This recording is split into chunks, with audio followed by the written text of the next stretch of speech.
네, 여러분 안녕하십니까? 모세오경 창세기 편 오늘도 이어서 강의하도록 하겠습니다. 여러분들 보시기에 좀 편리하도록 칠판에 판서를 미리 좀 했습니다. 지난주 말씀드린 대로 한 25분 내지 30분 정도 부담스럽지 않은 시간 동안 그래도 중요한 개념들은 많기 때문에 좀 다루려고 하다 보니까 판서를 미리 하고 전체적으로 좀 요약해서 잘하면 좋겠다 그런 생각이 조금 있습니다. 자, 오늘은 창세기 22장부터 24장까지 내용을 중심으로 함께 살펴보도록 하겠습니다. 먼저 창세기 22장입니다. 이삭의 번제 사건, 보통 그러는 거죠. 하나님께서 극적으로 아브라함 100세에 낳은 아들 이삭을 번제로 바치라는 그런 말씀을 하십니다. 성경은 이것을 분명하게 시험하시려고, 그래서 이 이삭의 번제 사건은 히브리어로 나사라고 합니다. 시험이라는 말, 나사. 시험하시려고. 그런데 여러분 우리가 잘 알고 있지만은 성경에 나오는 시험이라고 하는 종류는 개념이 크게 한 세 가지입니다. 아브라함처럼 하나님께서 아브라함을 테스트하시려고, 일종의 영적인 테스트죠. 아무나에게 다 이런 테스트를 하시는 건 아닙니다. 하나님께서 특별히 구속사적으로 크게 들어 사용하실 때, 하나님께서 무언가를 맡기시려고 할 때 그의 테스트죠. 그 이외에 또 성경의 시험이라고 하는 개념은 잘 아시는 대로 우리 유혹으로부터 말미암는 그런 시험, 외적인 시련과 역경으로부터 말미암는 시험, 이런 개념들이 있습니다. 하나님은 누구도 시험하지 아니하시고 시험 당할 쯤에 또한 피할 길을 내사, 그건 우리가 외적으로 육체적으로 또 받을 수 있는 그런 시험을 의미하는 구절이 되겠죠. 아무튼 아브라함을 시험하시려고, 여러분 성경은 이 시험의 책이다. 특별히 이 창세기 또 모세오경은 시험의 책이다라고 해도 좋을 정도로 이 시험에 관한 내용이 많이 나옵니다. 하나님께서는 일종의 영적인 테스트를 하시는 거죠. 이 시험을 잘 통과하여 정말 정금과 같이 단련되어 나오는 성도들을 기대하셨죠. 그래서 이 시험이라고 하는 개념이 아브라함의 번제, 이삭의 번제 사건에서 처음으로 비롯돼 나온다는 거, 그걸 염두에 두시고, 훗날 이 나사라고 하는 단어는 민수기에 가면 이스라엘 백성들, 이제 민수기는 숫자 세는 거 아닙니까? 숫자를 헤아리다. 왜냐하면 그때 머리를 하나씩 다 세하렸다 그런 뜻이기 때문에 역시 들다 뭐 이런 뜻으로 사용되는 원래 단어였습니다. 자, 이삭의 번제는 일종의 시험 사건이다. 그걸 염두에 두고, 자, 제가 붉은 글씨로 좀 적어놨죠. Seeing is believing. 보는 것이 믿는 것이다. 보는 것이 믿는 것이다. 그래서 이 이삭의 번제 사건, 여러분 잘 아시는 대로 하나님께서 번제를 이삭으로 하여금 번제를 바치라고 말씀하셨어요. 그래서 아브라함이 종과 함께 아들을 데리고 멀리 모리아산으로 가죠. 그리고 모리아산에서 종들은 놔두고 아들만 장작을 지게 하고 올라가서 아마 넓적한 돌이었을 겁니다. 거기에 이삭을 눕혀놓고 칼을 들어서 정말 번제로 잡으려고 하는 장면. 번제라는 건 동물을 전부 해체하고 각을 떠가지고 그걸 하나님 앞에 태워서 드리는 그러한 제물이 아니겠습니까? 실제로 아들 이삭을, 100세에 낳은 그 소중한 아들 이삭을 번제로 드리려고 했을 때 하늘에서 음성이 들리고 이제 됐다. 그 내용이 바로 창세기 22장 아닙니까? 그래서 이 전체 내용이 뜻밖에도 seeing is believing, 보는 것이 믿는 것이다, 이렇게 정리를 할 수 있다는 거죠. 자, 먼저 라라고 하는 단어가 원래 보다라는 단어입니다. 자, 이런 대목이 나오죠. 아브라함이 눈을 들어 멀리 바라본지라 라합니다. 아브라함은 뭔가를 바라보았습니다. 물론 거기는 산이 있었지만은, 그러나 산으로 상징되는 하나님, 절대 전능하신 하나님, 그 하나님을 바라보는 이 아브라함의 모습. 그런데 하나님께서는 다 보고 계셨다. 그래서 사람의 바라봄, 원래 동사가 라라면 하나님께서 바라보시다, 이게 이레예요. 이레. 그래서 우리가 보통 여기 창세기 22장 본문을 통해서 여호와 이레를 배우지 않습니까? 여호와 이레. 보통은 우리가 하나님께서 공급하신다, 하나님께서 준비하셨다, 성경에는. 그래서 우리가 하나님의 공급하심, 이렇게 보통 우리가 많이 이해하지만, 사실은 여호와 이레라는 말은 여호와께서 보고 계신다라는 거예요. 여호와께서 다 보신다라는 거예요. 이미 하갈 이야기에서는 엘엘 로헤 이스라엘 할 때 엘엘, 그건 하나님 신이라는 단어고, 로헤라는 말이 라 이레, 라, 이게 전부 다 원이 같죠. 그래서 하나님께서 바라보신다.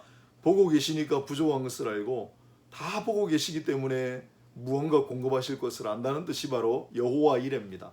여호와 이레. 그 다음에 아브라함이 이제 손을 들어서 이삭을 정말 하나님께 드리려고 할 때 다급한 목소리가 들리죠. 아브라함아, 아브라함아. 그러면서 뭐라고 하셨습니까? 이제 네가 나를 경외하는 줄을 아노라. 알겠노라. 경외하다. 이게 야레예요. 자, 여러분, 우리가 그냥 바라보는 거, 산을 바라보는 건 라예요. 하나님께서 우리를 바라보실 때 이레라는 약간 이제 전미사 접도로 써서 그렇습니다. 그리고 우리가 하나님을 바라볼 때는 그냥 못 보죠. 경외함이죠. 그게 하나님을 바라보면 경외함이에요. 그래서 라와 이레와 야레의 이 단어들로 이 창세기 22장 전체가 이렇게 되어 있습니다. 자, 우리는 바라봅니다. 뭘요? 하나님을 바라봅니다. 야레, 경외함으로 바라봅니다. 그때 하나님께서도 우리를 바라보신다, 감찰하신다라고도 옛날에 많이 번역했죠. 그러나 하나님은 우리의 일거수일투족을 모두 바라보신다. 신명기에 아주 재밌는 대목이 나오죠. 눈동자처럼 바라보신다라고 되어 있죠. 여러분, 그것은 원래 원어가 제가 몇 번 말씀드렸습니다마는 이 시간에 하나님의 눈이 있다면, 신인 동형론적인 표현이죠. 하나님의 눈이 있다면 그 눈 속에 우리가 있다는 거예요. 예전에 우리 드라마에 나왔던 내 눈 안에 너 있다, 뭐 그런 표현 아시죠?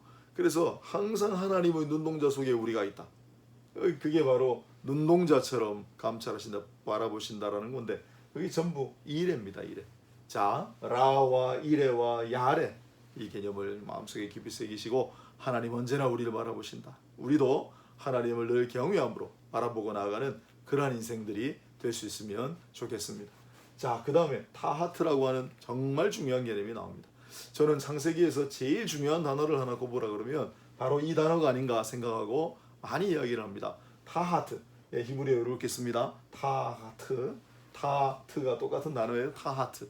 이게 뭐냐면 하나님께서 아브라함에게 이렇게 말씀하시죠. 자, 뒤에 눈을 들어서 보라. 번제할 어린 양이 그 나무 아래에 매어 있는 것을 보게 되죠. 아브라함이 애초에 모리아산으로 올라갈 때 이삭이 뭐라고 했습니까? 아버지, 나무도 있고 다 있는데 제물로 드릴 어린 양은 어디 있습니까? 하나님께서 준비하시리라. 그때도 아브라함의 믿음이었죠. 그래서 아브라함이 실제로 이삭을 순종하여 번제로 드리려고 할 때 하나님께서 못하게 하시고 이제 어린 양을 대신 준비시켜 주신 그런 대목입니다. 자, 이 대신이라는 말, 타하트, 대신하여라는 말입니다. 물론 이 타하트란 말, 이 말은 두 가지 의미가 있는데요. 첫째는 뭐뭐 아래, 두 번째는 대신하여, 뭐뭐 대신. 자, 그래서 이 하나님께서 일의 대신에 어린 양을 준비하셨다. 뭐뭐 대신에 라는 말. 물론 우리가 이제 구속사적으로 그리스도적으로 바라본다면 이 대신에 어린 양은 예수를 상징합니다. 그렇죠? 또 예수님의 십자가 나무 아래 있다 그랬으니까, 그래서 십자가 그늘 아래, 그 찬양도 생각나게 하는 대목입니다.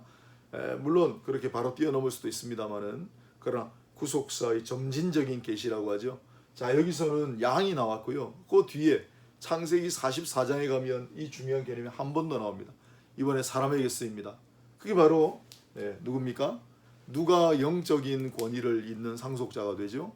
12아들. 나중에 이제 야곱이 등장하고 야곱의 12아들이 나오겠습니다만, 야곱의 12아들 12지파 중에 누가 영적 권위를, 영적 왕권을 계승하는 자가 누굽니까? 그것은 바로 유다였습니다. 유다는 초창기에 그렇게 좋은 이미지로 나오지 않습니다. 그러나 유다의 인생이 변곡점을 맞이하고 결정적으로 반전의 계기가 되는 사건이 일어나는데, 그게 바로 유다가 자기 동생 요셉을 내가 대신 볼모로 잡히겠습니다. 내가 대신 남겠습니다. 그 말은 곧 내가 내 목숨을 대신 내놓겠소 라고 하는 고백이었죠. 하나님께서 그 고백을 받으시고 유다나라라는 그런 상징이 되게 하셨다. 저는 그렇게 생각하거든요. 그래서 그 유다도 대신하여 이 타하트라는 말을 고백해요. 유일무이합니다. 타하트라는 걸 고백하는 건 유다예요. 그래서 창세기 22장하고 창세기 44장에 이 유다의 고백, 타하트, 이게 바로 우리 주 예수 그리스도의 대속의 은혜, 우리 대신 십자가에 못 박혀 돌아가시지 않았습니까? 우리 대신 죄값을 치르시지 않았습니까? 그래서 이 그리스도 예수의 대속의 은혜를 나타내는 단어가 바로 다하트다. 그게 이삭의 번제 사건에 이삭 대신에 하나님께서 준비하신 어린 양에 등장한다. 그리고 특히 또 이 다하트라는 말, 이 히브리 알파벳으로 이게 마지막 단어인데요. 이게 보통 또 나무를 가리키는 단어다라고도 해요. 나무와 나무 사이에 있는 모습. 그래서 여러 가지로 굉장히 중요한 의미가 있는 말이 바로 다하트다. 한번 기억해 두시면 좋겠습니다. 그 다음에 22장 창세기 전체적으로 크게 세 부분으로 나와 있는데 여기 이제 나홀의 톨레돗이 등장합니다. 여러분 톨레돗이란 말 기억나십니까? 톨레돗이란 말은 물론 이제 히브리가 따로 있습니다만은 톨레도트, 계보, 족보 뭐 이렇게 번역을 했죠.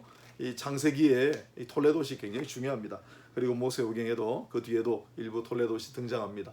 톨레돗은 하나의 사건, 하나의 이야기, 서사를 완결시키고 종결시키고 정리하는 의미, 그리고 그 톨레돗을 통해 전체 모세오경의 일관성을 보여주는 중요한 장치다라고 말씀드렸습니다. 여기는 나홀이라고 하는 사람의 톨레돗이 등장합니다. 기억나시죠? 하나님은 항상 선민, 택한 백성들의 톨레돗만 소개하는 것이 아니라 배제된, 선택해서 일종의 버림받은 백성들의 이름도 망각하지 아니하시고 또한 외면하지 아니하시고 항상 성경에 기록해 놨어요. 그게 얼마나 큰 은혜를 우리에게 의미하는지. 여러분 이 나홀의 톨레도까지도 챙기신다면 하물며 우리 택한 백성들이겠는가, 그런 걸 우리가 한번 생각해 보게 됩니다. 하나님께서 이 일반 백성들 모든 세상 사람들에게도 은혜와 자비의 빛을 내리시고 은혜와 자비의 비를 내리시고 은혜와 자비의 많은 것을 주시는 줄로 믿습니다.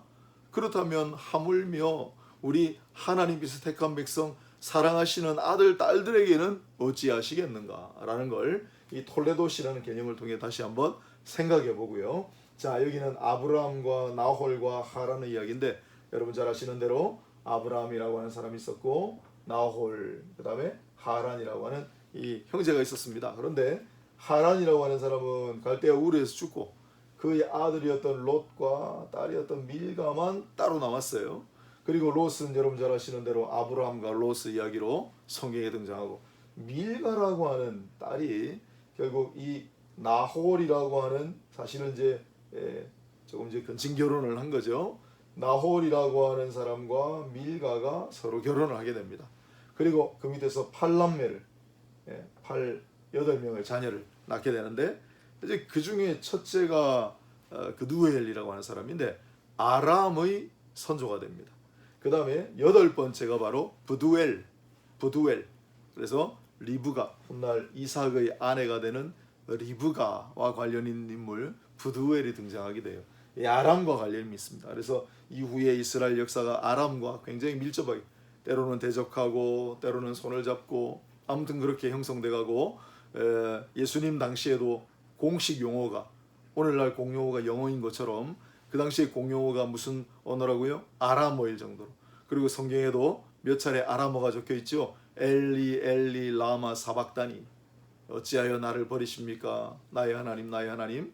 그 전부 아람어죠. 달리다굼, 소녀야 일어나라, 이런 거 전부 아람어죠. 아람어가 몇 개 기록되어 있습니다.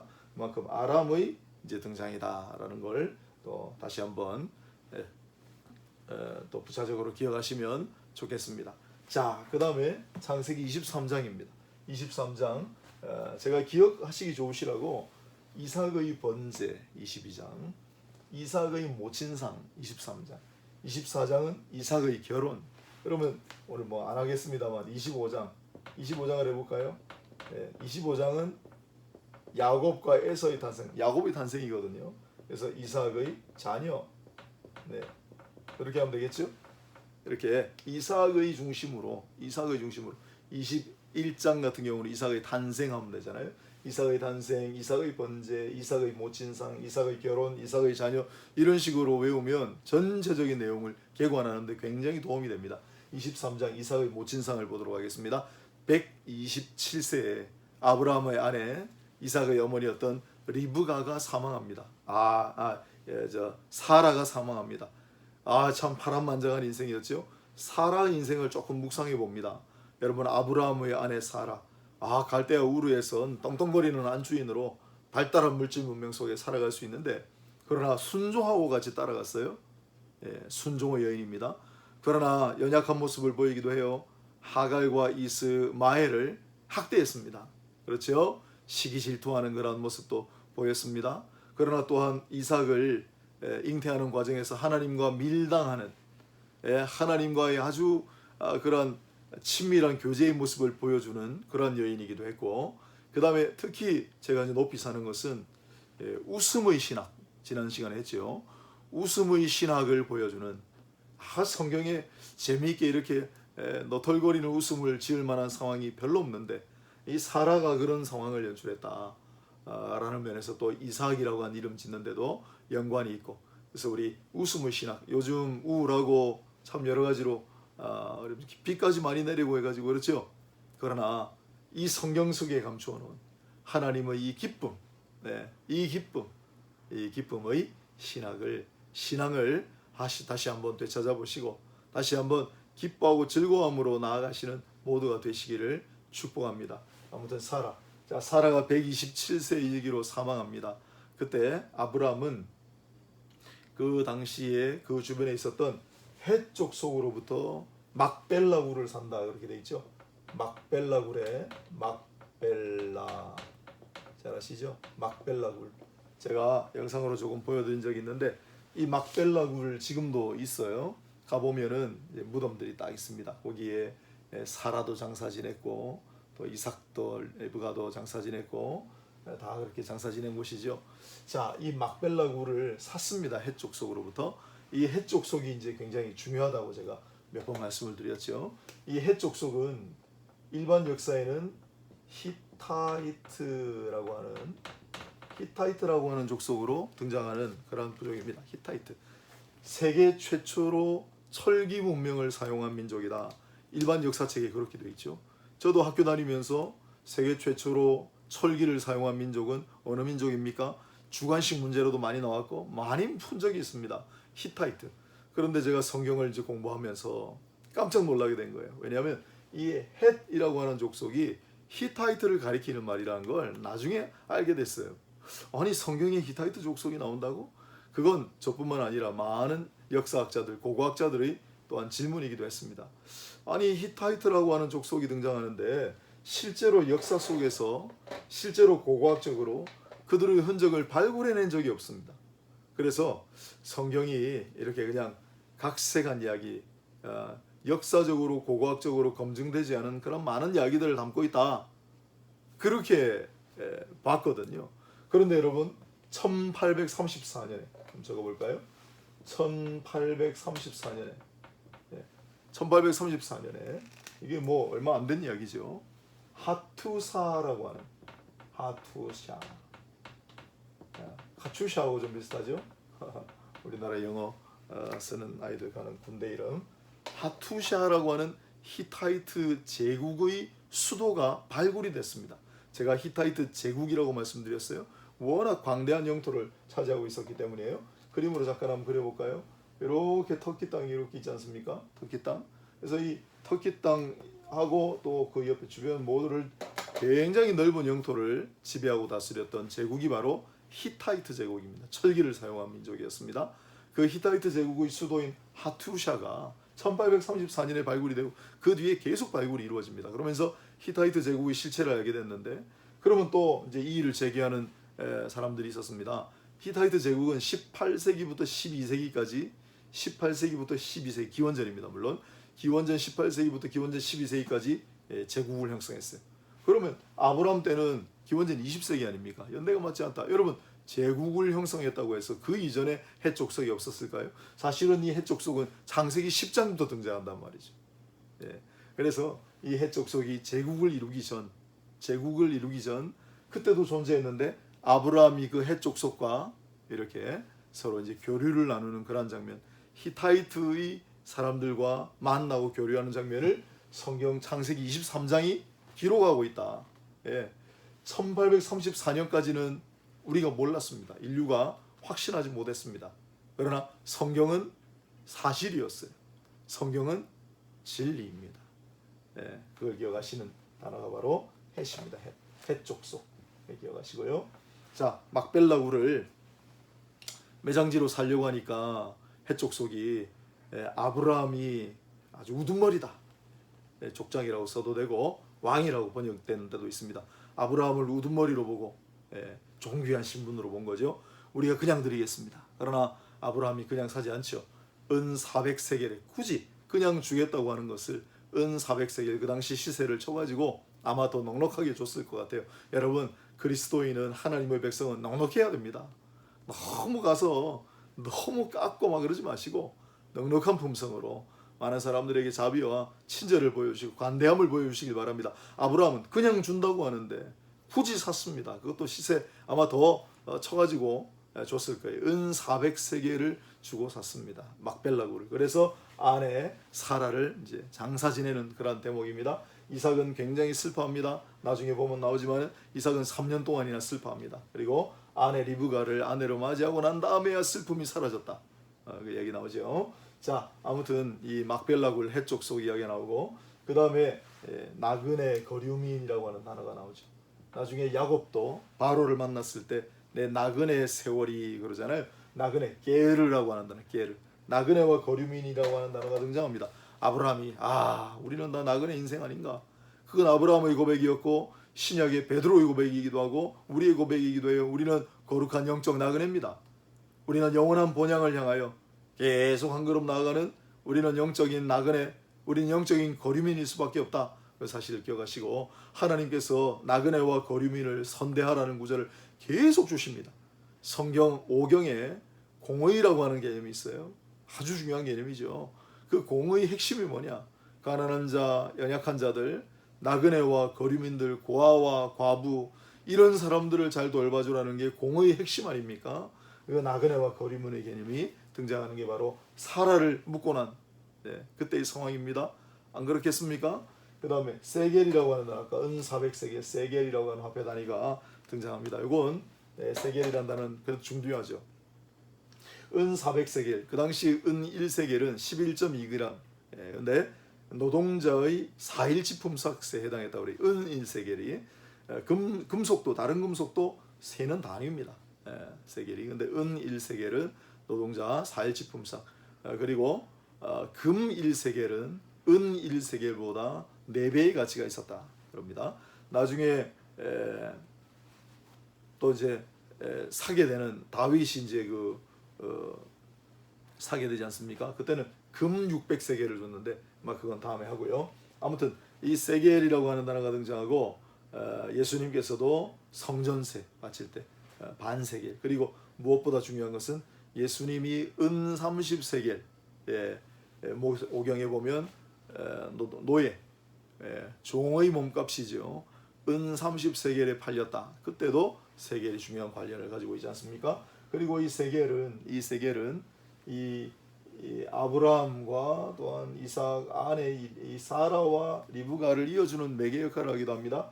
그래서 나중에 아브라함의 종이 이제 이삭의 아내를 맞이하러 갈 때 그때 나중에 리브가를 만나고 그 집에 또 내놓는 것도 세겔이었죠. 고리가 되기도 합니다. 자, 24장으로 넘어가 보겠습니다. 이삭의 결혼. 여러분 잘 아시는 대로 아브라함이 종을 부릅니다. 아마 그가 상속자로 삼으려고 했던 엘리에셀, 다메섹 사람이라고 그랬죠. 그 사람. 근데 불러서 맹세해라. 내 아들을 위해 아내를 찾으러 가는데 맹세하라. 그렇게 시키죠. 그때 허벅지 아래에 손을 넣고, 예전엔 환도뼈라고 돼 있었는데 남자의 은밀한 부위를 가리킨다. 그렇게 보시면 틀림없습니다. 여러분 한번 상상해 보세요. 이 엄숙하고 진지한 순간에 남자의 은밀한 부위에 손을 넣고 함께 기도하는 그런 장면을 한번 떠올려 보십시오. 이 환도뼈 허벅지 사건은 나중에 창세기 마지막 부분에 내 뼈를 반드시 묻어다오 할 때도 또 등장하죠.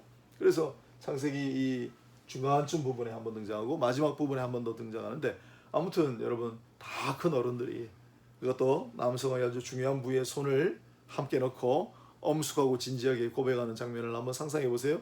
그래서 우리 이제 문학에 골개미라는 게 있지 않습니까? 해학 풍자, 골개미. 그래서 여기는 아마 해학과 풍자의 흑성이다. 우리 식으로 말한다면 골개미의 상징이다. 그게 저는 이 허벅지, 환도뼈라는 단어라고 생각하고, 이것은 또한 생명과 관련이 있기 때문에 생명의 언약과도 간접적으로 연관이 있는 그러한 단어가 허벅지, 환도뼈입니다. 아무튼 종은 아브라함의 환도뼈 중요한 부위에 손을 이제 고백을 하고 약속을 한 다음에 출발합니다. 그때 가서 이제 우물가에서 리브가라고 하는 여인을 만나는 대목이 나오죠. 자, 허벅지. 그다음에 이 아브라함의 종이 고백을 하는 대목에서 처음으로 성경에서 사랑이라는 단어가 나옵니다.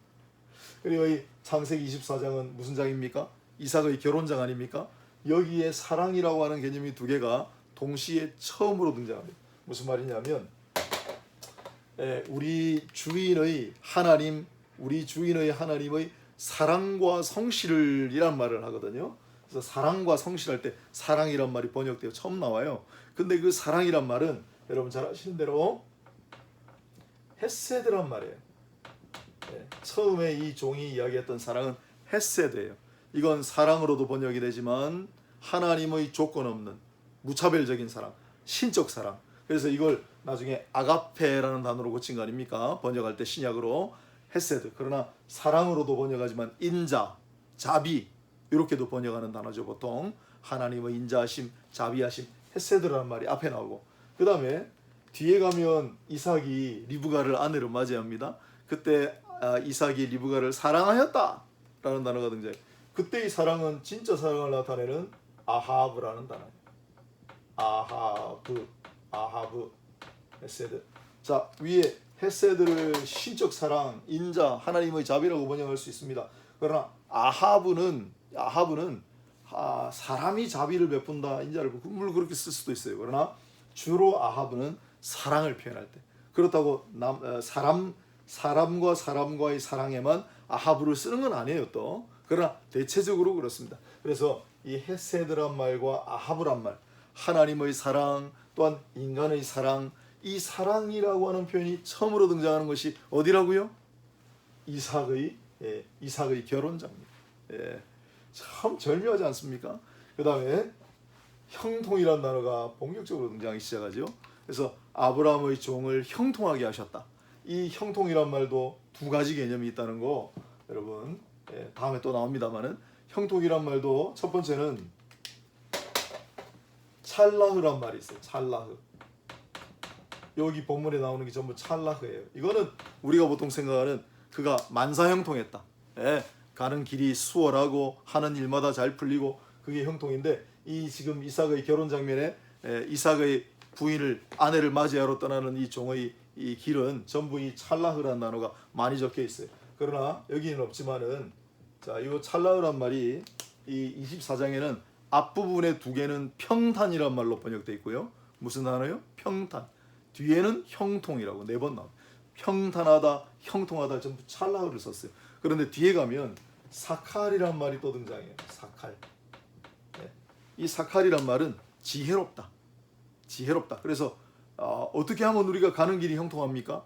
물론 범사에 잘 되고 까닭 없이 막 잘 되고 그것도 형통이지만, 스스로 지혜롭게 잘 헤쳐나갈 때 그것도 형통이죠. 그래서 이 사칼 계열의 형통이 있고 살라흐 계열의 형통이 있는데, 여러분 잘 아시는 대로 요셉이라든지 그런 사람들은 전부 찰라흐의 형통이에요. 그러나 이사야서에 보면은 고난받는 종이 형통하리니, 여러분 십자가의 예수님을 생각한다면 십자가의 예수님 뭐가 형통합니까? 만사 형통입니까? 아니죠. 그때는 지혜를 상징하는 거죠. 그래서 훗날 솔로몬이 형통케 되었다. 그것도 지혜를 가리키는 말. 그래서 이 찰라흐라 형통이란 말은 범사 형통한다, 만사 형통한다라는 개념과 지혜롭게 잘 헤쳐나간다는 두 가지 개념이 있다는 거, 그걸 잘 기억하시고, 이 두 가지 개념의 형통이 한꺼번에 등장하는 대목이 바로 여호수아입니다. 그래서 여호수아는 찰라흐, 범사, 만사 형통이란 말과 지혜의 형통이 함께 나타나는, 집약되어 있는 형통의 완전체다.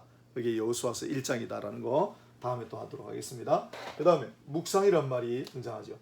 자, 이 리브가가 이제 초청되어서 올 때 그때 이삭은 뭐라고 있었는가? 들판에서 묵상하고 있었다.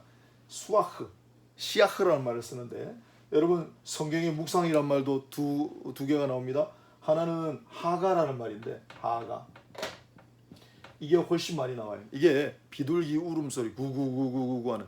그래서 예전에는 묵상이란 말로 번역했었는데 지금은 전부 다 거의 대부분 작은 소리로 읊조리다로 번역해놨어요. 그러나 여기 이삭의 묵상은 수아흐라는 말인데 이건 여기 한 번밖에 안 나와요. 이건 진짜 묵상하는. 예, 정말 가만히 침묵하고 고요하게 묵상하며 기도했던 인물은 누구라고요? 예, 이삭이었습니다. 들판에서 묵상하다가 리브가를 만나고 그 여인을 사랑하게 되고 3년간 어머니의 상을 치릅니다. 그리고 마침내 상을 탈상하고 슬픔을 벗고 다시 한번 이삭이라고 하는 이름 기쁨을 회복하는 그러한 과정. 그리고 그 기쁨의 즐거움의 회복의 열매가 바로 이삭의 자녀 야곱과 에서의 쌍둥이 탄생이 되겠습니다. 오늘 22장부터 24장까지 간략하게 정리를 해봤는데요. 여러분들에게 굉장한 그런 은혜 유익이 있기를 바라고 오늘 한 날도 주님께서 바라보시고 감찰하시며 또한 주님께서 우리를 사랑하시고 또한 형통케 하시는 그러한 우리의 대속 은혜를 베풀어 주신 주 예수 그리스도 안에서 오늘 한 날도 형통하고 기뻐하며 살아가시는 모두가 되시기를 주님의 이름으로 축원합니다. 수고하셨습니다.